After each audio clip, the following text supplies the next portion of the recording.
and welcome to episode 526 of the God is a Geek podcast. My name's Adam Cook, and I'm joined by Chris Hyde. Hello, Chris. Oh, what a little treat for the people watching the video that you can't count on your fingers. No, I have my left hand quite low down, so it was like 5, 2. I need another one, and it didn't go. How are you? I've got You're more right? than 5. Yeah, are you all right, Chris? Yes, I'm good, mate. How are you? I'm fine, thank you. Hello, how are you, Lyle Carr? Can you count to 6? I can count to 6, and I'm also good. Yeah, I don't know what else to say. It was a great intro, though. I really enjoyed that. I'm famed for them. I'm worried about this week's podcast, guys, because What particular way? because I like that this is like a positive outlet, and we chat about games that we really enjoy, and I know yes. there's some games on this list that we really enjoy, but I have a worry that there is a game that we're going to start with that is going to make us look like sort of curmudgeonly old men, and I don't want that, because Lyle, for a start, you're young, and Chris is relatively young, I think, aren't you, Chris? I mean, I'm just younger than you, if that's a line. which is relatively young. Yeah. I don't know any other way of getting into it, really. No, listen. They're here for the critique. Is that what it is? Something That's like that. right. We've got to be honest. We're nothing Well- if not genuine. Well, look, I'm gonna do the dirty here a little bit, right? And I'm gonna ask you, Chris, what you think of Master Detective Archive's Rain Code. Are you really doing that? I'm really doing that. You set us on the despite path. the fact that Adam Cook reviewed Yes, this you game, set us on the he's path. passing that. So I've got right. So you're making me explain this bloody thing. Okay, right. Okay. No, I can explain it quite Okay. easily if you want me to do that, but then I want to Yeah, pass you it over to explain you it. for an opinion. Okay, so Master Yeah, let's Detective do that. Archive's Rain Code. I'm just going to call it Rain Code from now on. Yes. I do think that obviously it's going to be a thing, isn't it? Master Detectives Archives, or they certainly Unless it plan isn't, to. I guess. Yeah. Unless it's not a very good game, I guess, but that couldn't happen. So, if you're watching or listening and are familiar with the series Danganronpa, it's kind of it's from the same. Yes, Lyle's showing us a tattoo there. I've never spotted that till just now. I don't know how. Did My we arm's know not that? normal. I don't think I knew that. Do you, There's maybe you just definitely don't a photo. flail. I mean, to be Discord, fair, he doesn't normally sit on the pod Second, here we go. doing this. Yep. does he? Usual podcast. Like yeah, a you need to puppet. flail your arms about more, is what I'm hearing. Sorry. Okay. Wait. But yeah, Danganronpa is a game that I remember it on PS Vita, and it was. I don't want to sit here and say like it's like the most incredibly unique thing I'd ever played in my life ever, but what I will say is there weren't many people doing things like that then. I think that's fair to say. Certainly without really trying to find them. You know, it's kind of. See that? I mean, Lyle, it wasn't really a visual novel either, was it? It just had a lot of text. I mean, No, I kind of couple it with like the Ace Attorney Ace games. Attorney, in that they're yeah. sort of like a visual novel, like almost like half visual novel, but they're also more. But there's more to them. You're What was- expected to do more. what was the game with 99 in the title on DS as well? 99. Oh, the 9 persons, 9 doors. Something like that. those That ones. series, it was kind of like them. I can't remember if it was The before or nunnery after. games. Yes, series, I think yeah. they're called that. And it's a detective game, basically, isn't it? I mean, it Yeah. was then. It's made by the same people. I mean, I don't know if it's all the same people, but certainly some of the key individuals, from Danganronpa, have made Rain Code. But it's become a full-on third-person. I'm not going to say open. It's not an open world because when I say that, people will go, "Oh, what? Like Assassin's Creed?" It's not. It's more. And I've got some good things to say about the world, so you'll bank that for now. Yeah. Rain Code is, to me, it almost feels like they think it's the sort of natural conclusion of that idea, the Danganronpa idea. Mhm. And I'll pass this to you now, Chris, but for me, it's not quite what I wanted. So like we've talked relatively recently, I guess, in various podcasts that I quite like this. I should like this type of thing, a game that's called Detective Archives, Yes. and like I like the Sherlock Holmes games, I like Escape Academy. This should be right up my street. And there are I mean, elements. Sherlock Holmes, sorry, Chris, but that Sherlock Holmes game that you guys both played, and I played a bit of, I guess that's actually the closest sort of. Yeah, because that's third person. Yeah. Yeah, no, that is yes, it is actually probably the closest. The in terms closest of I can the think gameplay of. Yeah. elements, because you're kind of wandering around, figuring out clues. But we'll get to what is different in a minute. Like, I guess fundamentally, to lay my cards on the table. I was going to say get the cards off my chest, but we'll come to chess later. But like, yeah, we will. The thing with Raincode is it's a game that doesn't value my time. And you know how I feel about games that don't value my time, Skyward Sword. Like, but this is as good as that. Everything is it just takes too long to do. Yeah. And I think that's the problem. Like, I was playing this game for about the best part of 10 hours, right? And I finished chapter 1, which is the second chapter, because there's a chapter 0 and a prologue in between. But like it's a long game, and the way it sets itself up, really, let's just kind of talk through the gameplay loop, I guess. Right, there's a case, a mystery, something to solve as a detective, right? I'm not going to go into too much of the story, but generally speaking, the way the loop works is that there's some sort of thing you have to, whatever the verb is for detectiving, but you have to figure out, right? And sleuth, is it sleuthing? So like you're walking around, I guess, the scenes of a crime, and kind of looking up, investigating different parts. You know, walking around and going, oh, that thing starts flashing, so I'm going to investigate that, and it adds it to your evidence and stuff like that. And you pick up a lot of things, and you think, oh, this is quite interesting. You start piecing it together in your mind before the game lets you, which we'll come back to as well. So you start thinking, okay, how could these things be related? How could they all piece together to what's happening? And then, but you don't actually get to put anything together. If you think about how you would do it in something like Sherlock Holmes, you kind of uncover clues as you find them, and then at the point when you found everything, you can go into whether it's a mind palace or a concentration event or whatever it is you're doing, and you can put stuff together. No. In Raincode, after you've finished exploring and picked up all the relevant clues, and the game will tell you when you found everything, generally in an area. Which is quite critical. Interject there? Because that's something I think is quite important, because I've had a lot of time to think about this game since. Yeah. Like, you know, because to be honest with you, I'm one of the lower scoring ends of it, because a lot of people seem to quite like it. Something you just said there is one of the big issues with the game. You don't feel like a detective ever. No. Because you don't get to say, I have decided, I have finished. So I'm in a room and there are, let's say, 10 things to interact with. And you interact with them and it says, well, we found everything there is to find in this room, investigation over. It's like, well, hang on. Well, I do not feel like I did anything. It's even more crass than that, because what it says is, I think you might have found everything in this location. You can finish the investigation. But what I'm saying is, oh, brilliant! So, like, but that's relatively early. That's not even like we're not even halfway through what you have to do to solve a case. Yeah, not even close. So, like, because if you think, I'm sorry to keep comparing it to Sherlock, but I think it's a really relevant example to people that like, I guess, a detective game or figuring out like this type of mysteries.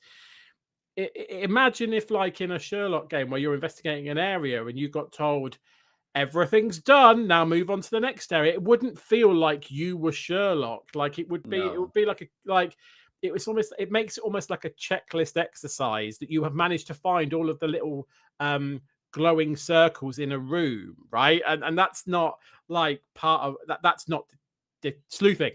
That's not what this. That's not what that is, right? And then, when you want to when you get to the, and this is a key, it's not like when you want to solve it. So if you think about something like Sherlock or something, you go, I'm going to now go into the Mind Palace and have a stab at this because I feel like I've collected it. The game kind of sets itself out like you investigate those things, then it will crack on with some story more often than not, and we'll come on to that in a minute, but that's glacial. And then you go into this, I don't know how to explain the mystery dungeon. The mystery dungeons? Is that right? Have I used the right terminology? Yeah. Mystery dungeons, where Labyrinth. I think it's called Mystery Labyrinth. Sorry, it's Mystery Labyrinth. Mystery Dungeons Pokemon. Yeah. Labyrinths, where they're like oh god, like a bit like your Mind Palace, a manifestation of like puzzles, right? And they're quite quirky and interesting, and it's an interesting way, I guess, of setting out and solving puzzles, because you kind of come across like different like doors, for example, and you kind of get questions in the room, a bit like Nightmare, if you like. Remember the Nightmare TV show? You get like a question, and then one door's one answer, one door's other. You have to pick the right door. It's in its most basic form. Turn 90 degrees to your left. Yeah, exactly. Put it in your knapsack. It's that kind of stuff. So there's some quite like very sort of like visual, symbolic ways of like figuring stuff out. I'm intrigued. Early on, it's actually during chapter 0, so it's kind of tutorial times. Yeah. There is a 2-door section, okay, where you are told to pick between the 2 doors, right? Yeah. And I picked and was told this is incorrect. And I was like, oh, okay.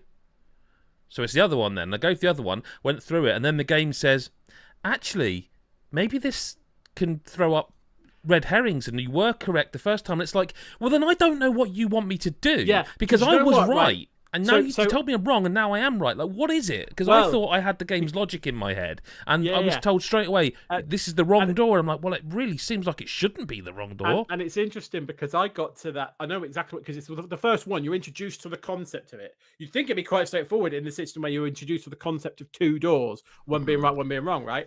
And you do it. I think it's actually the second one. I think the first one is just a straightforward 2 doors. The next room is the next 2, right? So I get to the next one, having got the first one right, because I'm clever, right? And I've found all the right flashy circles in the room, so I'm clever. Get to the second room with the 2 doors, and I'm like, well, neither of those. I literally read the question and went, it's not that or that. So what am I supposed to do now? And I was like, well, probably the closest to the truth is that one. And then the game goes, no, it isn't. I don't think it is that one. I think you should go to the other one. I was like, well, that makes no fucking sense. That one over there. But you go for it thinking, well, I must be an absolute idiot because I've got no clue what's going on here then, because I've misunderstood everything. And then like Adam says, the game goes, oh no, just kidding. That's got to be wrong. We'll have to backtrack. And now we've figured out this thing. We'll go through this correct door. And I was like, but now the nature of that door's changed, and you kind of, it's almost like, it was like you say, it's not playing on fair terms, because it's not asking you to actually figure stuff out. What you're doing is you're going on a journey. It's revealing its hand slowly. I feel like a detective game should have some logic somewhat. Well, no, some logic that you can at any point, not necessarily immediately. You don't want it too easy, but I feel like a detective-based game, a game with detective in the name, should have some logic that you as the player can understand, even if it's like you're in space and it's like, well, in this world you can breathe without a helmet. And it's okay, well, I know that, I've got that information, so that changes how the logic of this world I can work that. This game doesn't. It almost just goes to you. No, you have to read my mind. I'm the creator, and I'm going to just decide things that do work, then they don't. I think it's worse than that. We'll come to the thing that I know you referenced in your review in a minute, right? About the hole, but like fingers in holes. But like, I mean, for me, I think the biggest frustration, I think, because again, I've had a lot of time to think about how I feel about this game. The thing I like about detective games and that type of thing, it's feeling like a badass, feeling like the Sherlock, feeling like you figured stuff out. You were on the same wavelength as the game. You've got it. It's not taking you maybe too long to figure it out. Mm-hmm. You are Sherlock Holmes. Well done. You're a legend. It's the equivalent of like, pulling off a massive combo or something in the street. Like, you're a legend. You're the best thing this game can be. But the game never lets you do that, because you figure stuff out, and you will. Like, the puzzles are interesting. They are intricate, some of them. The stories are quite interesting. But they're not like, they're not like, I'm never going to get this. They're not so convoluted that you're never going to get it. You piece stuff together quite quickly and go, okay, I can see how some of this happening. But you're not allowed to kind of lock it in until you get to a certain part in the story. And then whether it's in the labyrinth or whatever, and then you can kind of lock it in a way the game tells you. And you're like, well, yeah, I know this. So you lock it in like that, and it goes, oh, well done. I'm like, yeah, I know, because I've done that. Right, let's move on to the next thing. And, chapter 0, for example, I spent probably about 3 hours on chapter 0, maybe a bit longer, from beginning to end. And I guess the first thing is, I don't think a mystery should last that long, because you forget stuff. In a game like this where you've got to recall stuff, because you have to recall things. The way I probably should explain this, how you solve some other stuff is in like these battles. So like you have a boss battle, right? Which is quite cool when you start talking about it. You have like a death match with this enemy, this like oh god, what's the name of a suspect, right? You have it, or whatever, or someone who's trying to cover up the mystery. So you have a metaphorical boss battle or a death match with them, and they like throw statements at you and stuff, and then you have to kind of combat them with rebuttals that you get from the evidence that you've discovered. And that, when I say that to you, that sounds cool, right? And it really does, and it is quite cool. It is the first quite few cool times, because you're like, yeah, motherfucker, that's the truth. And then there's this little cutscene. It's like, there we go. That's the truth. You missed out like an important part there, that the sword is the truth sword, and you load your keys into the sword so you can attack. Yeah. But the problem being, and I don't know if you found this, but the point is, the point I'm making with that is that if I've slept since I've picked up some keys and found some evidence and pieced stuff together in my brain, and there's not a good way of like reflecting on all of your information on the fly. You have to like pause the game and go, okay, what are all these keys? Because it gives you a selection of keys. But I think it's actually a broader problem than that. I agree with you, by the way. No game should require you to play for 5-hour sessions, otherwise you forget information. That's just bullshit. That's bad design. But I would say that particular thing, the deathmatch, I think has a bigger problem in that because you do not ever quite understand the logic of the world, the game's mysteries. So they throw these statements at you, these enemies, and they're in white if they're just kind of like off-the-cuff statements, and they appear as sort of orangey if they're things you can basically rebuttal with your sword.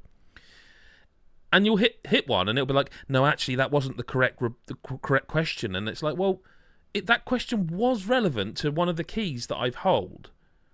Maybe not relevant to you in your mind, but in my mind, logically, I think that the keys that's are true. Solutions. But you don't want me to solve that. So why did you throw it out? So then you go through the whole thing again, and it starts each time. And you can't skip. So if that like orange phrase was the very last thing the boss says, like before the end. But you also don't know if it's the very last phrase. You don't. There's no time bar telling you you're getting towards the end of this battle. It's going to cycle. You are at the behest of understanding what this game wants you to do when you do not understand the question they are. What is the question you want me to answer? It's not difficult, right? But you can be in situations like this point where you're like, well, I would have said that's a better answer to that question, but like, okay, you want me to rebuttal that statement with this clue, and that's fine. I can see the logic, but I thought this one was a better fit. But the point is, you just have to go through the fight again, dodging all these phrases and stuff until you can fight back, and it just elongates what is already an elongated experience. 100%. And then what happens at the end of each bloody hang on before we get to the end of that, there are so what I want to just chuck in a thing I do like is that I think this game has got a absolute barrel, and I'm using that word specifically, a barrel load of ideas. You think when you've done like chapter 0, for example, okay, I've got it now. These are what I'm going to have to do each time I do a mystery labyrinth. You get to the next one in chapter 1, it's like, there's loads more mini games and styles and things I have to do. They all kind of amount to the same thing at the end of the day, but they were like different mini games. Like I think in the first proper one in chapter 1, I don't think you see any of them doors. I don't think. A lot of it's now merged. There is underpinning all this. There's an RPG system where you can investigate everything, like anything with a dot you can investigate, okay, and you'll get detective points and you level up a bar, and then you get a point to spend, while also I think it's called memory bank, increases the amount of things you can equip, and it's a skill tree, okay. There's no need for it. It's completely superfluous. Like can I just say, I know you know this, Adam, because you earn the points and you put, like I say, a skill tree and stuff, and you can use points to unlock particular things. I never used any of them in my entire playtime. I didn't upgrade anything because they either don't matter or they make the experience worse. So this is what I was going to get to. So one of them is like upgrading your stamina, and your stamina is a bar that if you do fail enough, I guess, game over. I don't know. I never did, because it's not hard, and the stamina bar goes down so slow that I'd upgraded it twice, and I'm like, I wasted points. Yeah.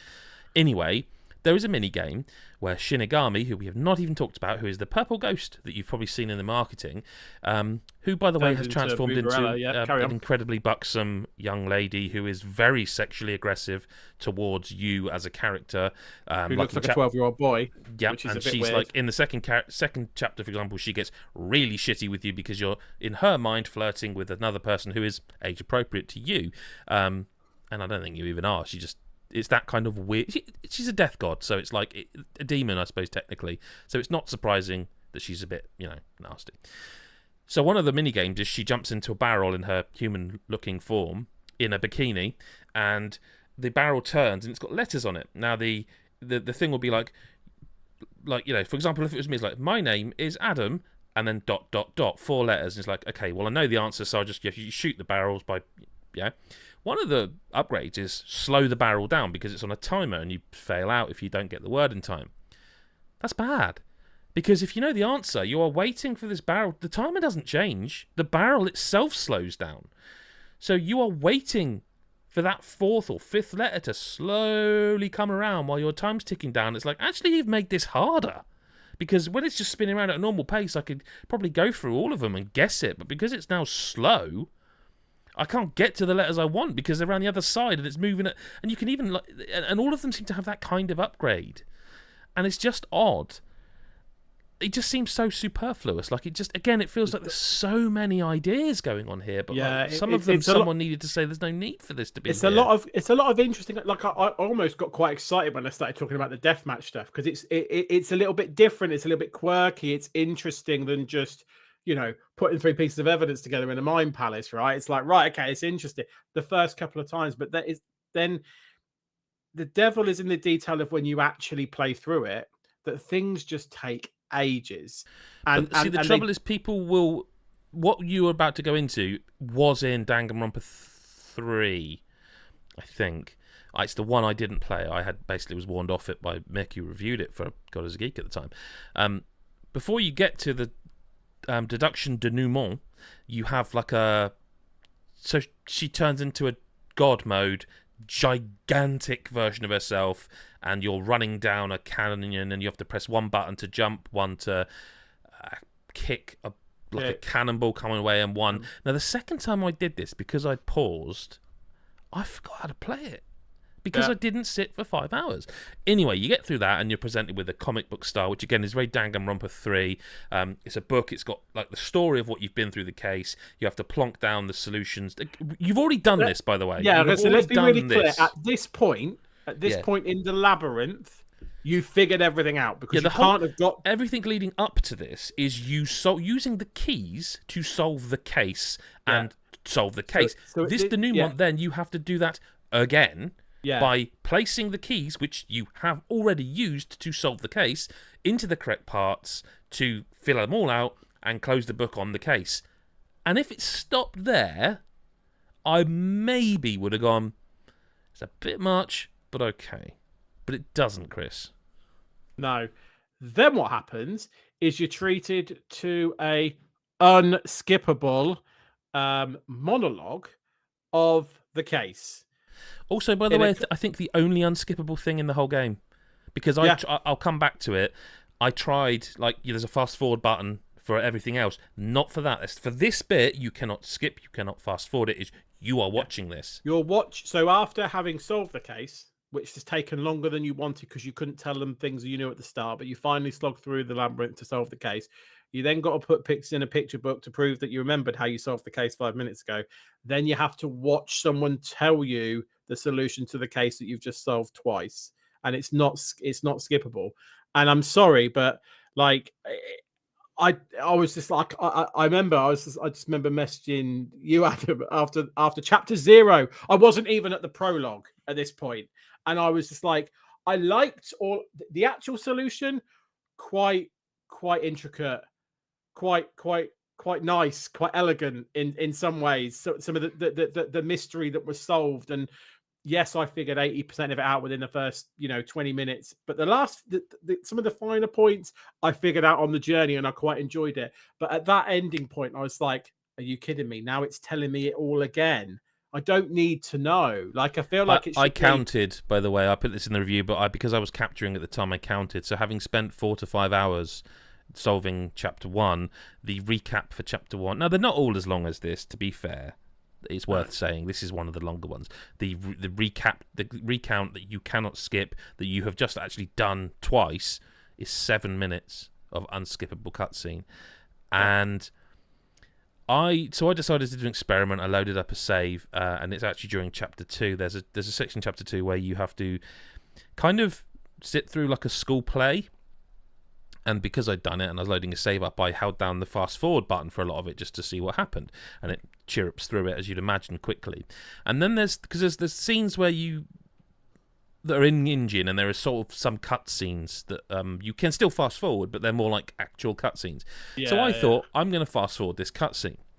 And it was because it's part of the play, I've seen it. And holding down the fast forward button, I could still read every subtitle in real time, even though I was 2 times speeding it. Yeah.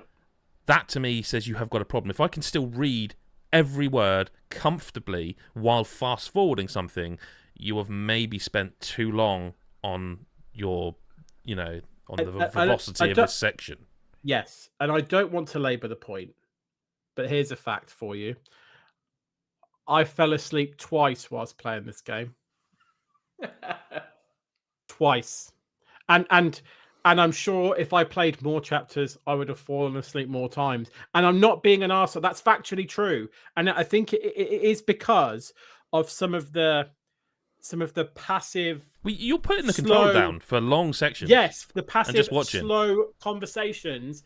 And it's not that they're not... It's not that they're... Some of it's unnecessary, but some of the characters are quite interesting, quite quirky. Some of the voice acting is really quite good. Well, I do want to come on to that, because I want to be slightly positive as well.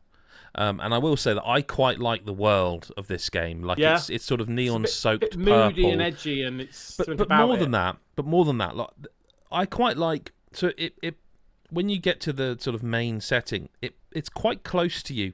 The camera. Yeah. It gives, and you're in this place where the Amaterasu Corporation are kind of like a megacorp who run the world, and it's like, our law, we're not governed by anyone else. This is what we do, what we say goes, blah blah blah. And because the camera's in on you, and it's like it's always raining, by the way, in this place. It feels claustrophobic. It feels claustrophobic in a way that I actually think is quite... whether it's intentional or not, I don't know, but it's clever because it feels claustrophobic, it feels oppressive, and I quite like that. Yeah. If the map were better, I'd have liked it a lot more, if I could stop getting lost in the city.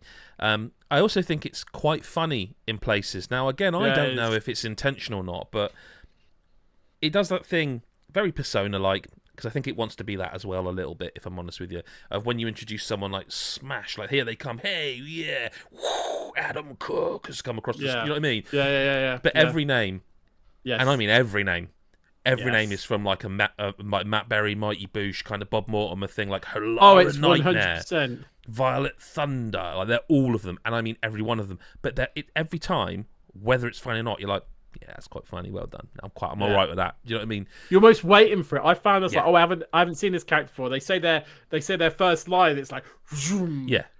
And some of it's like Thunderbolt. Some of it like, they must know. Go. Like the guy you meet really early on, who's like the detective, and he loves money and that, and he's literally got an M in gold encrusted on his teeth. It's quite on the nose, and I'm not going to be the one who like complains about the titillation, obviously, that's involved. Like you either can care or you don't, if you know what I mean. I'm not here to tell you what you should play or but it was. I don't know. It's just a bit weird. I think it works better with that kind of aggressive thing when it's like the bear from Danganronpa, who is a bear, if that makes sense. It's just like what I'm getting at. Like it's a bit less. Yeah, it doesn't. That sort of stuff doesn't normally bother me. It's not. It didn't bother me. Like, I must have boobs, but like it's not one of those things that'll be like, well, I can't. No, that's what I'm saying. I'm saying it's up to I don't care. For me, it's a little bit like I say. The thing for me that just felt a bit weird is like the kid looks about 12. And you're proper coming on to him all the time. The other thing, slightly, I'm not going to pretend that I was like, I'm outraged, because it's not who I am. Like, it's not I would imagine that the person writing that character is a male, and so therefore trying to poke fun at the whole thing. Like she mentions at one point when you're talking about the train case about how when the train shuddered, did anything else jiggle? And it's like, but I don't think it's the empowering. It's not Bayonetta. Do you know what I mean? It's No. I don't know. Look, I don't think the game's awful. Okay, I'm going to say that now. I don't think it's awful. I think it's actually got some really cool ideas. Yeah, it's got some cool in all seriousness, settings. like I think the setting's good. I like some of the ideas. I think the actual mysteries on their own are actually, some of them are quite clever. The ones I've played, I enjoyed the solving part of that in my brain when I was allowed to. It's like it would be a good visual novel. Yeah, if that makes sense. Now, Lyle, as someone who plays a lot of that kind of game, you know what I mean? A good visual novel's cool, and it would be a good visual novel, but it isn't a visual novel. You are in control of a third-person game that wants to give the illusion that you're solving shit, and I hate to say this, but is it an SGFC, Chris? Is it an SGFC? maybe. I mean, I that's a bit harsh. I just think that, I mean, it's a sleepy game for. I can't think of the other one. There was a good effort. I've got to say that's a really good effort. Listen, I just think I think there is a lot. Like I know we were talking, right? Like in terms of the score and stuff, it's like there is a lot of good and a lot of frustration. So some people will absolutely not be bothered by the frustrations that we were, and love the good. And I can kind of see that. But I'm like, more power to you. If you've got more patience than me, you've had some nitol or whatever. No, the opposite of nitol. What caffeine? Stay awake. It's not gonna help. That's. But like I say, I really like the mystery side of it. I just was like, it's too slow. There's no way around it. It is too slow. Like you cannot enjoy the mystery because you're not getting any of it. I'd much rather you solve it pretty quickly, and then you're like, I got 4 hours a game before you're going to let me move on to the next one, and it goes on about this like grander thing. We've spoken quite recently because there's been some meaty games that have come out about we need time machines and stuff, and this kind of game, it irks me more because I'm like there's stuff in here I want to see, but to get to it, I'm having to, in effect, waste time that could be being spent cliving or diving. You know, well, let's segue into that because you have played a little bit of Dave the Diver, so talk to us about that. Yeah, so I've been cliving and diving, which is a great combo, and I will be really clear, because of my cliving and games that I can't talk about, I haven't spent a great deal of time with Dave the Diver, but I played a bit to get a sense of my equivalent of what the heck is going on in this game, which is the question I asked last week. Like. And I mean, you guys set the scene quite perfectly. The intro kind of sets the tone of what it is. And I find it really interesting sometimes with, like, I guess, what would you call it? Like pixel games. Because you never quite know, with the greatest respect, the kind of the standard of output that you're going to get. But the music's great. The music thing with is pixel lovely. games I often find is it's like it will look. I always think they look great. It's very much until I grab hold of a controller and feel how it responds to my inputs. Yeah. And whether it's a nice quick one where you're moving around at a pace, or whether it's like, oh my god, would you move? You're like a truck. Yeah.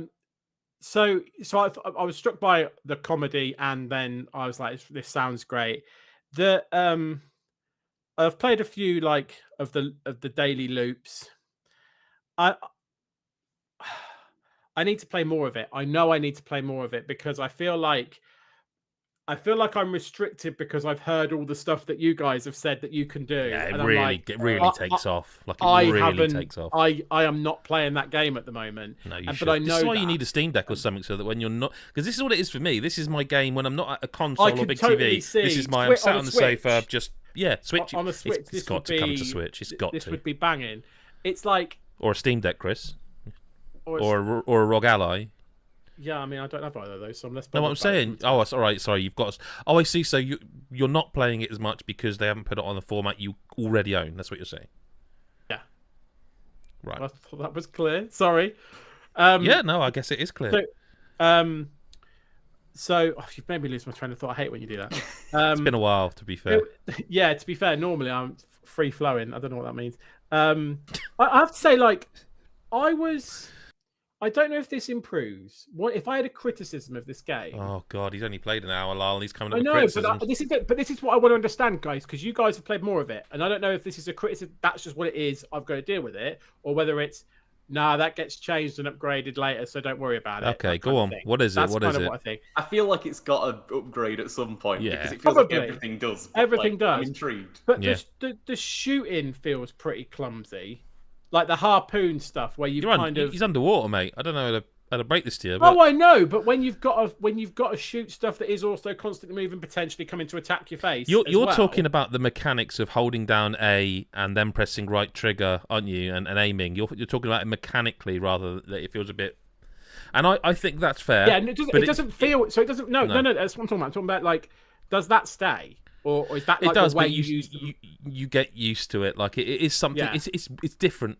You expect Yes, probably to hold down different. left trigger, aim with right, and then shoot with sometimes right. it's like, what is it? Is it like you hold with A, and then and I'm like, you aim with the left in my stick, mind, and I'm then you like, shoot with the I right want to trick. shoot with A because it tells me I'm shooting, but it's not that. That's the No. aim, and it's like it's No, fine. it becomes second nature. I think what I would suggest is you probably haven't played enough for it to click into muscle memory, so to speak. Yeah. The other thing is like I feel like this game needs some sort of. It wouldn't be a dodge roll, but like basically a shark came for my gonads on like day 2. You're or asking day if there's 3. a maneuverability thing that comes in later. Lyle, do we tell him yes or no, or do we just say keep playing? Or But if you say keep playing, if you've told me yes by I what you've suppose, just said, yeah. so that's fine because like I was literally like You will be surprised. Like I was minding my own business. No, I'm on story mode now, so shush. Yeah, I was yeah. minding my own business. I hadn't gone too far. I hadn't gone below my depth. It wasn't flashing at me. I had a sack full of fish, right? I was packing fish. I was like, you know what? I'm like in Skyrim, I was over encumbered and moving like a fucking sausage. It was like, how can you play games like that? That is awful. because I made loads of money on my little sushi restaurant because I had loads of like different fish and stuff, and really like they paid a lot of money for it. And so I was like, I need to make more money so that so and so can be happy, and I can see numbers go up on my little bar chart at the end of the day. So I need to now go and get a load more fish because I've got to be efficient, right? So I went and got loads of fish. I had plenty. I sorted out my oxygen. It was fine. I sorted out that problem. I'd upgraded, and it was like right. So now I'm packing. Doesn't really appear to be a penalty other than a bit of a slow movement. I can deal with that. I'll just Skyrim it to the top when I'm running out of things. Look, to be fair, Lyle, we've all done that in this game. Right? We've all gone, can I make it? See, no, but how it wasn't even like, always wasn't even like, I'm close, but there have been a couple. But one of these wasn't that moment. I was like, do you know what? I should start making my way up to the surface, right?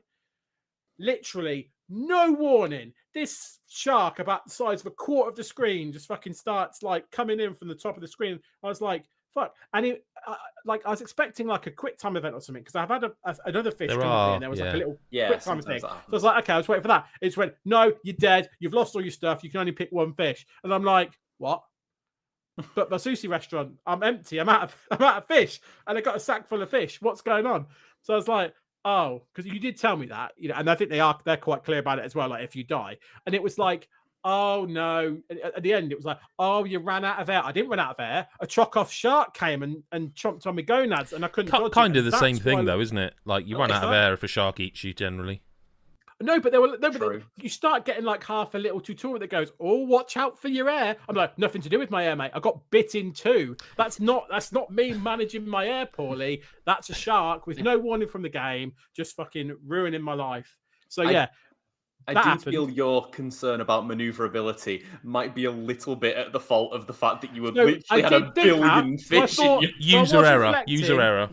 Would fully mobile Dave have got out of this situation? And obviously, I can't say for definite. I think this shark was pretty massive and was moving at pace towards my gonads. I think he'd have got me no matter what, especially because I couldn't seem to dodge. Unless that's a thing like you can't dodge when you're over encumbered. Maybe that was my fault. Maybe I actually don't know if you can. I'd also say that, like, with a lot of the aggressive, like, fish, they're not, especially sharks, they're not particularly good at turning tight. So you can kind of, like, swerve out the way of them because they're not very good at turning quickly, like on a dime. But then I'm not, I guess, when I'm carrying. But yeah, when 50 you're grams too much fish. You're not really good at much when you're carrying that much. No. If only there was like a little thing at the bottom that told you how much you weigh, Oh, and yeah. how, you know, and or you know, like a challenge. menu you could press and to drop something so that you could under encumber yourself again. But I didn't want that because I wanted all the fish. And look where that got you. Well, exactly. I did feel like I'm almost annoyed because I would, like I say, like I no right to me because I was over encumbered. Because I kind of feel like otherwise, then it's entirely the game's fault. Because no, it was you. You caught extra fish, but you didn't have to. No, There's even a thing in this game, by the way. Later on, you can unlock. You know the little accessories you can take down with you. Well, you probably haven't even got that far, but yeah, there's an accessory slot where you can buy stuff before you get down, like an extra air canister, blah, blah. There's even like I forget what they call it, Lyle, but there's like a box where you can dump stuff into the box and they'll retrieve the box for you. Storage? Yeah! Like, there's even that, but you're like, no, I want it all now. I'm not prepared to give this. You know and what? that damn sea with its random sharks. I mean, God's sake, shark is just...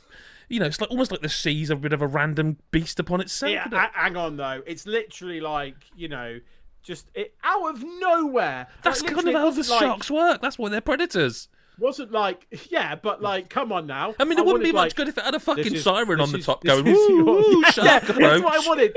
Shark alert. I mean, Jaws would have been a different movie, wouldn't it? Dave, let's get out of here. And it didn't. It just fucking came for me. That's it again. You're describing sharks. I know. His complaint with the game is that there are sharks in it and that they are not given a huge warning when you're carrying much fish you can't move. To be clear, your argument is this game's going for realism, are you? That's what you're... That's no, I'm just saying you're angry about the fact that, by the way, also, when you kill fish to put them in your pouch, they bleed, don't they? That's what killing things does, which attracts sharks, I would guess. Sharks can smell like a blood in one part. They could, apparently, if you do that, from a mile away. All I'm hearing is that this has got the best sharks in any game ever, including games that are about sharks. I mean, it probably has got the most realistic sharks. That doesn't help me though. You just need to be a little more patient and just play. Oh, I know. With and the rhythm of the game.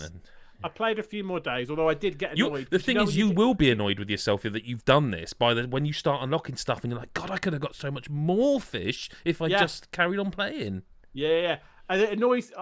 I mean, you might not have done this because you probably get so good that you're always well stocked in your sushi restaurant. But when you have to start selling you didn't catch any fish because you shit stuff at the sushi restaurant. I have never sold that. No. I've never seen that. But I had to because, like, day 2, I got mauled by a shark. But, like, after my first, day 1, I had enough fish that I could always sell, it was not good. I was only making, 5 coins.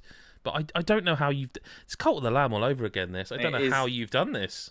A shark killed me. What did I do?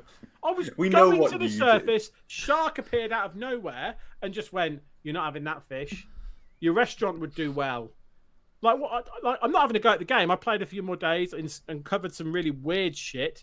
Like the game doesn't sit still for 5 minutes, does it? Christ! Every day someone's coming on with a speedboat or a tugboat or something. That does calm down a little bit. I was eventually. like, Jesus Christ! Like twice a day, going like, "Here's some new shit to think about." I'm like, I just got eaten by a shark. Like, I can't even deal with swimming at the moment. And you're telling me I've got to go, on an archaeological dig and shit like that. And I'm like, yeah, okay. But I mean,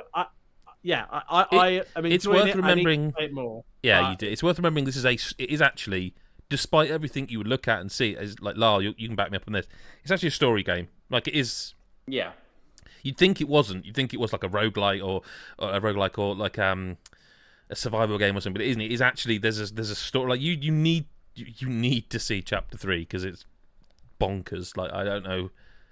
Yeah, I can't really say any more than that because like I say, this certainly wasn't what the heck happens later on. This is just more like it's good enough that you should buy a Steam Deck at great expense to yourself just to be able to play this as an individual experience away from everything else. Like, it's that good, right, Lyle? I think so. Yeah, definitely. Because I think that's what you want me to say. Yes. I mean, you'd say what you want to say, mate. No, in fact, not my experience of working here. Fucking hell. Lyle, talk to us about a game. I don't want to pronounce it in case I get it wrong. You tell us. You would like me to speak about Jack Jeanne, I believe. Okay, is it Jacques? Because why is it spelled like that?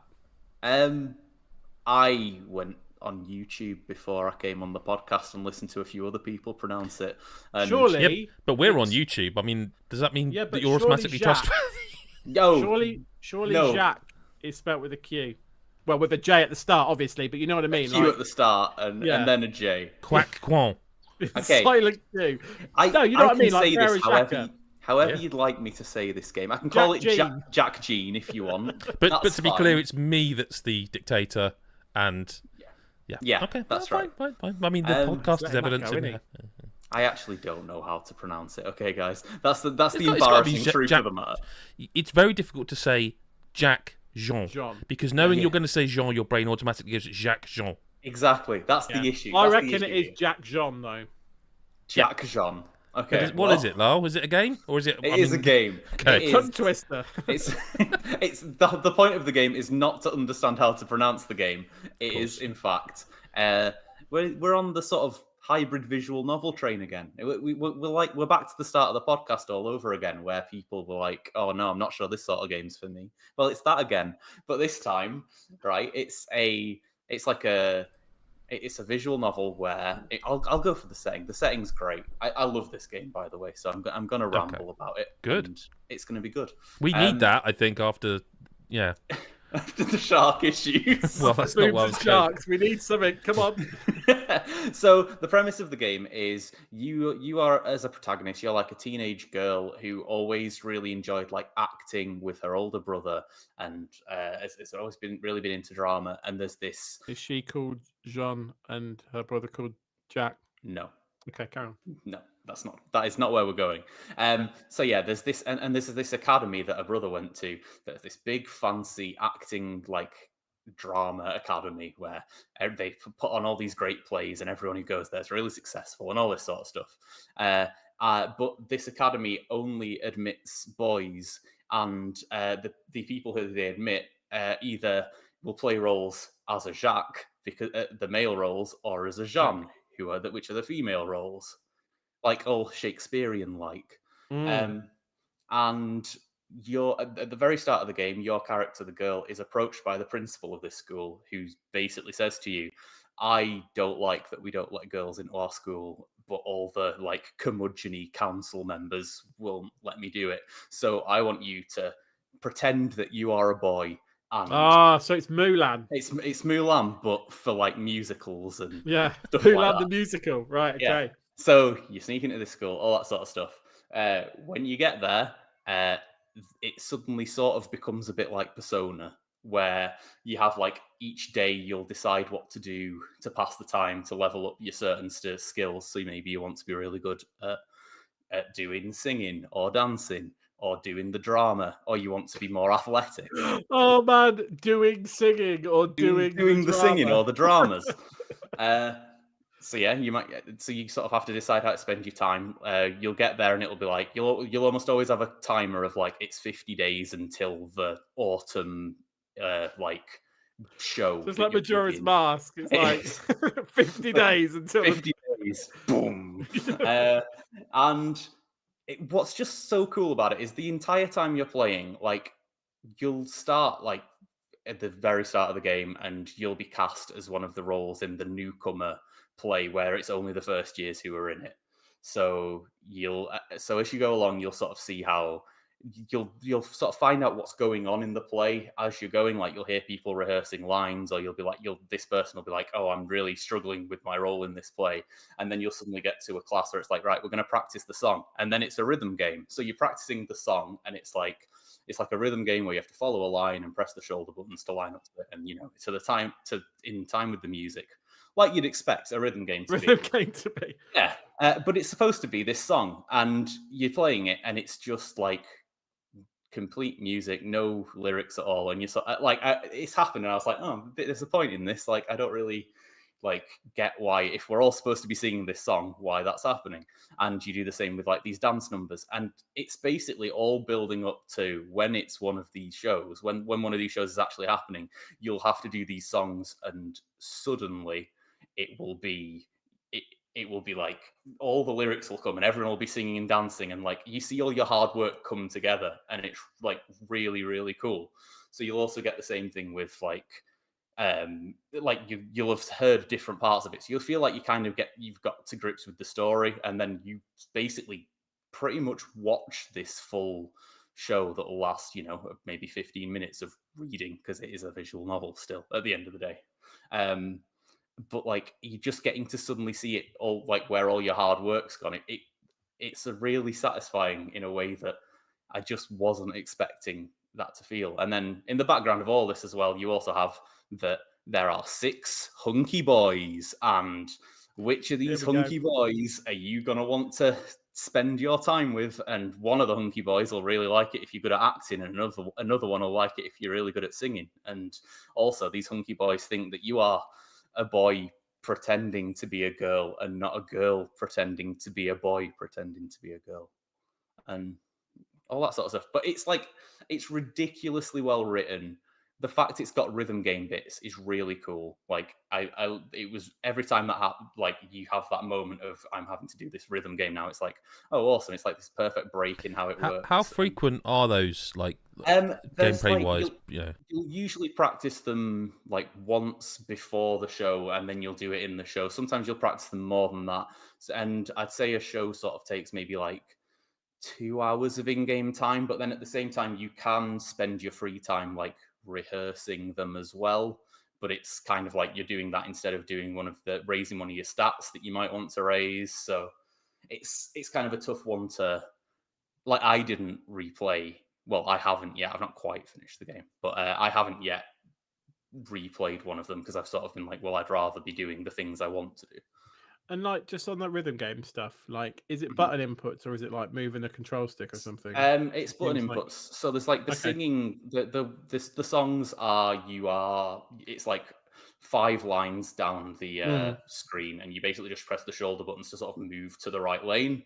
And then the dances are like 4 buttons and like Guitar Hero. 4 buttons like Guitar Hero. I think Adam just showed the singing one where it looked like you were moving. That's why I was asking. That's the singing one, and then the dancing one's sort of more like Guitar Hero. But it also means there's like 2 types of rhythm game, which is kind of cool. I think if I had one issue, it would be I would maybe like to do that a little bit more, because I really like when I'm doing the rhythm game stuff. But I mean, it is at its core this like lengthy visual novel where you'll be doing a lot of story as well as doing a lot of drama and doing a lot of dancing and singing. But it's a really, really good game, and I'll have a review of it soon, I bet, and I'll probably give it a really good score as a spoiler. Well, on that note, I guess all there is to say, really, as I hurriedly queue it up, is it's time for some... Pause. Chris Hyde. Listen to Correspondence. It's time. It's time. Chris Hyde. Okie dokie. So just a couple of questions this week from McPoo, but they're for all of us. Well, actually, one of them's for Adam, so we'll save that till last. So McPoo's question for us all says, with there being square sausages and square watermelons out there, I presume he means cube watermelons, what do you think it is about the square shape that makes things taste better? Do we think that a square shape makes things taste better, first and foremost? Well, it makes things bigger. Like square pizzas, 27% more pizza. And I know that, not only because I've got a maths degree, but because I worked it out. Because I have a maths degree. Well done. Well, actually, no, let's zoom out. I'm glad you asked. So it's pizza again, isn't it? So it's good. It's my specialist subject. When I was I was renting a house with some mates after uni. Fucking house. Fucking wild, mate. I tell you. No, there used to be this place that we ordered pizza from that they just did square pizzas. That was their thing, right? And on one of the leaflets, it was like, 27% bigger than normal pizzas. And I was like, that's a maths fact. I'm definitely going to work with that if that's true. And it is. You can work it out. Just pie and everything. You can work it out. So I would say square pizzas. These square pizzas were banging, by the way. So I'd say the fact that it fits in a box, it's a box in a box, and it's 27% bigger, more pepperoni, that is better. So I would say, as efficiency, square pizzas are better than circular pizzas.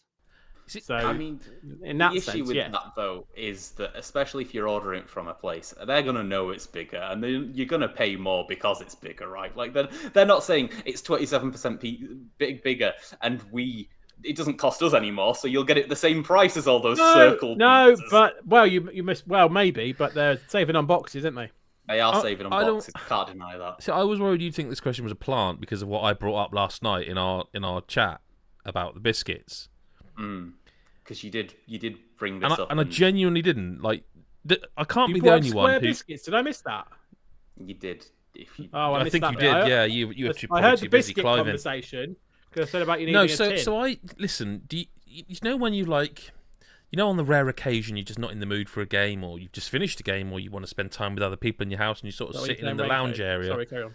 watching telly or something, and do you never have this where just like thoughts creep in, and you're like, I don't know where that thought came from, and I probably shouldn't verbalize it because I'll look crazy, but I'm going to because the person I'm with likes my crazy. That's where this came from for me. Is I just was eating a digestive biscuit, I guess McVitie's variety. Others are available, and it occurred to me, and I'm going to put this idea out there. And if you do steal it, McVitie's, I'll know that you're a fan, and I'll know you've stolen it, and you can use it. I just want a cut for the idea, and the idea is that they should put out something called digestive. No, I've forgotten my own name of it now. Hang on. Digestive dunkers is what I came up with, right? Right, like Dairy Lee dunkers. Not quite, no. But like the only issue with dunking a, shall we say, McVitie's to chocolate digestive in a cup of tea or coffee, whatever's your poison, hot chocolate if you want. Never done that. That seems weird that I've not done that, but I haven't. Is that it's not, sometimes the mug, it doesn't go in and you have to break it, or it's just not a perfect system. If it were a rectangle or a square, digestive dunkers, right? Sorry, sorry. Okay, I'm glad I didn't get involved in this conversation last night because I'd have kicked your ass with geometry. How is a square an easier to dunk shape than a circle? Well, I guess I'm thinking more of rectangles because a square sausage isn't really square. Like a two-finger versus a... Yeah, right. I understand so your point the thing there. is, in this question, is a square sausage isn't actually square; it's rectangular quite often. Yeah, it's a a flat Scottish sausage, dish. isn't it? Yeah, it looks really nice, and I've been told to do it a lot of times. So it came to my mind: why have they not done this? And they could make a lot of money by just putting new on there in capitals and their digestive dunkers and their rectangular-shaped chocolate digestive biscuits. Exactly the same biscuit as a chocolate digestive. Just to be clear, there is no difference in size and shape. Hobnobs is another one. Hobnobs are great dunkers, as we all know from Peter Kay. But just speaking, is there a... It's like the shortbread. You know the shortbread Walker's fingers. We talked about them before. Yes, this is what I'm saying. Why is there no biscuit like that in that shape? So I'm trying to think now. Is there a word beginning with N that describes like geometry that would be rectangular? Because I've got digestive dunkers. Now I just need hobnob. And I've got a job at. But the thing is, why has it not been done? Like, and again, yes, I appreciate that it's my leaking brain that just suddenly went, in the middle of the near enough bedtime, and my wife looked at me and said, "Well, just use a bourbon biscuit," and I couldn't. I wasn't going to say it was my wife. I was going to actually just say someone I know, but I've kind of, I've done that with her now. Kind of a bit, but like, no, a bourbon in a cup of tea is fine as well. Like, I've nothing against them. Like, fine biscuit. Custard cream as well. Fine biscuit to dunk. Point being, I don't want anything else changed about it. Just needs to be square or rectangular in a more square than circle, if that makes sense. It needs to be rectangular because it needs to be thinner. The whole reason why the circle is fucking infuriating, especially with a same size as a cup, is that it doesn't fit in because it's too fat. If you made that square but the same width, it would still get stuck. Chris, I'm well aware of the geometry here of the biscuits, hence my suggestion for the rectangular. That's why you keep saying square and I keep having to correct you. Because the question was about square, and now I feel silly. All right, happy? I mean, he said square watermelons and they don't exist. Well, there you go. So don't worry about it. And I suppose that any of these things can't really be square unless they're like really thin. Yeah, exactly. So question. What's the best square food that is a square? You've said pizza. You've covered yourself. No. Hang on. Because I would go for Walker's salt and vinegar squares. Circular pizza, but you've asked a different question there. Oh God, sorry. I'd say Walker's squares. I really love the salt and vinegar. That was a strong shout in the Discord chat. Yeah, no, I love salt and vinegar Walker squares. $1 a month. You can what? Oh yeah, good lad. So do that. Yeah, for do that. riveting type of chat. But yeah, it's squares, Chris, are a strong shout. What else is square that I like? Could you make an argument that a Greg's pastry is kind of square? I mean, they are rectangular, really, aren't they? They're not really square. Not if we're talking geometry-wise. Yeah, but then you start getting into You're getting your measuring stick out, is what we're saying. Yeah, is a square technically? It's a bit curved, isn't it? I think that's the question. You've ruined the question now. I ruin everything, especially when it comes to maths. Yeah. I'm trying to think, like, I'd probably just put two hash browns together, two triangles, and make a square and go, I'm fucking happy with that. There's no way you get a triangle of a hash brown that is a perfect enough triangle to make it a perfect enough square. I'll just mush them a bit. I'll mush them a bit until it's tournament legal. Doesn't it? I'm all in on this. I'm joining in on the hash brown. That's my answer. Go ahead, mustache brown. Mustache brown. Yeah, I can't think of anything else. Is that it for the questions? Would it not be a slice of Yorkshire pudding for you? Oh yeah, you like that your was rectangular. Oh, sorry. It was more like a loaf style loaf tin, so it was trying to help. Which you can find out more about on our exclusive Patreon. Yeah, if you want to know what the fuck I'm talking about. Because that's a weird thing to not understand. Suddenly just like, a loaf of Yorkshire pudding. Yeah. You can find out more about that. Patreon.com/GodIsAGeek. Have we any more questions, or is that it for this week? There's Chris? one for you. Okay. Adam, how are you enjoying the Ally? Yeah, it's an interesting device. Really interesting device. Because it really is a Windows PC in your hand. And that comes with many positives, and I think for some users potentially many negatives. Like today I played Hi-Fi Rush on it, and it just picked up my save via my Xbox that I played in January. I think that came out, and it just worked. I got an achievement straight away. It's all synced up. It's a Windows PC. It's running it, and I really like the idea of that. I love the idea, in fact, of being able to. Starfield, is coming up, isn't it? Like, so play that on your big screen and then just sit there playing it. Yeah. Just, I really do like that kind of. Microsoft have always been on something with that Play Anywhere stuff. It's always been on. So even back when Recore did it like that, they've always been onto something with that that's cool. And I guess it's not exclusive to the ROG Ally, but it's not really doable on the Steam Deck because of the way the operating systems are. The battery life's not very good. But I also think it's very powerful. Like, I was really surprised playing Hi-Fi Rush, and what else did I try? I tried Crackdown 3 as well, because again, for the Play Anywhere, save stuff. I played Remnant from the Ashes, and I was really surprised at the frame rates you get on that thing. And if you plug it in and put it on performance mode, like I was getting... There's been an update recently, I think, that's knocked it a bit, but I was getting near enough 60 frames. And that's really surprising on a portable PC style thing like that. It's really surprising. Like, I think, Lyle, I mean, you play Steam Deck a lot. Mm-hmm. You and I have probably got used to doing that thing where you set it to 40 frames and it looks like 60 sort of thing, or just accepting it for what it is and playing it. Like it does bring back in that kind of PC gamer tweaking that you don't. You do a little bit on deck, don't you? You sometimes have to, but not often. This I found I've done a lot more of. Whether that will settle down with time because it's like a new thing, and whether I did that with. I mean, also there's some software stuff that. Like I can't stress enough. This is a Windows PC. Like you'll boot it up and there's a Windows screen, and it's got like a touch. It's got touch. So you can log in with touch. The fingerprint sensor on the top, and it just logs you in as your. You could in theory sync it between the PC I'm using right now. I've all synced up a bit the way that Apple do their things. It's really difficult to know at the moment. I'm really impressed by it. It's expensive. It's really powerful. The sound, by the way, is really good. Like I was blown away by some of the sort of faked. Surround sound they do. Like I don't know how they do that with these two little speakers. Really impressed. I really like it, but like I say, it has got some downsides. It's early. They'll get there with some of it. It seems to sometimes just forget things I've logged into. Like it is, I load up my PC and I'm logged into Steam or whatever. You know what I mean? And Steam's not so much of an issue, but I found like with GOG's been fine because I downloaded Cyberpunk, which again ran at a frame rate where I'm like, is this supposed to be this high? Is this all right? This doesn't make sense. But stuff like EA, And even Xbox, it's just logged me out. I'm like, why have you logged me out? I don't get why you've done any of this. But it's a really interesting device. Like, it's really interesting to see someone take on Valve. Like, I don't want to say you should get both, but there's so many positives to both. Just do it. Get another job. But but there are so many positives to both that it's let's put it this way.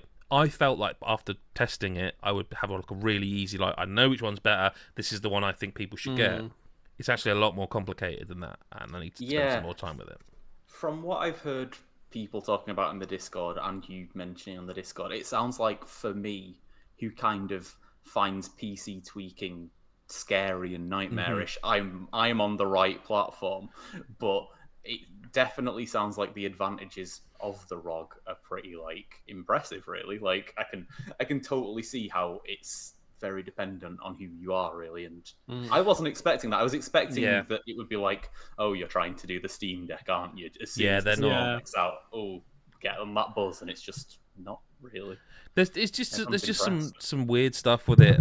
It's kind of almost reminds me of old school PC gaming where you want to get in and tweak stuff a little bit, and that's good or bad. But whereas obviously then going back to Steam Deck, there are games that just do not work. But there's also things you need to remember, so Overwatch 2, download it on the ROG Ally, play it. It's cross-play. You're playing it like a controller. It's a handheld device, but you're chucked into the PC pool of users, meaning everyone else has got a mouse and keyboard. And of course, you're not thinking that because you're like, well, I'm playing on a console. No, you're not. You're playing on a Windows PC. It just happens to be a handheld one. It's still a Windows PC. There's no way to differentiate it. Hardware-wise, this is a Windows PC. Yeah. It's just in a really small form factor, for better or for worse. Do you know what I mean? Whereas the Steam Deck is no, if the game doesn't work, then it just doesn't work, and the developer hasn't done the work to make it work, sort of thing. Whereas this kind of runs everything. I don't know what it couldn't run. I don't know that means it would run it as efficiently or as so what I'm looking for. It's been designed to run on this. I don't know, but again, I need a bit more time with it. I really am impressed with it. Hardware wise, it seems really cool. It's a lot lighter. It certainly feels a lot lighter. It's smaller form. Everything feels good. I got a little bit of a stickiness on one of the buttons. Don't know if that's because it's a review unit that's been passed around a bit, and I don't know, but yeah, impressive. So there you go. Cool. That's all the questions we've got this week. Okay. Chris Hyde. Listen to Correspondence. It's time. It's time. Chris Hyde. And that is it for a podcast this week. What do we need to pimp? Go to gotisageek.com. Obviously, read all of the lovely words from all of the lovely people. Do go to Facebook. We're on YouTube. If you haven't or don't know that and you're not subscribed, we're on YouTube. And this video is a video podcast with footage of the games and us waving at you with our lovely faces. And that's youtube.com/gotisageek. Where else should we promote, Chris? Where else are we on? You've got to today. I know. I wanted to give it to someone else to do it. We're on Threads. Gosh, how new and modern. Come find us. So how does one do that? Network. Genuinely, how does if I were to download the app now, how would I? Is it obvious? Do you just search for a user? Search for God is Geek. You'll find us straight away. Okay. And come say hello. Start a thread. Tag us in it. We'll reply. We love you. Come say hi. Lyle has. I did that. By that same logic, Instagram, because I think if you're on one or other, we are on Instagram. Anything that's posted on the site, news-wise, reviews, or anything, you can see links there with pictures, and you can be reminded, because it's a bit difficult with Instagram sometimes. The links, I don't think, are always clickable, but you'll at least see the picture and be like, oh, I want to read that, so I can just go to gotisageek.com, which you can do at any time. And review us on your favourite social, your favourite podcast network, whatever you use, whether it's Spotify or iTunes or Google Play, whatever. Rate us there. Thank you to Chris and Lyle for being here this week. Thank you. And we will speak to you next week or wherever you choose to listen. Bye-bye for now.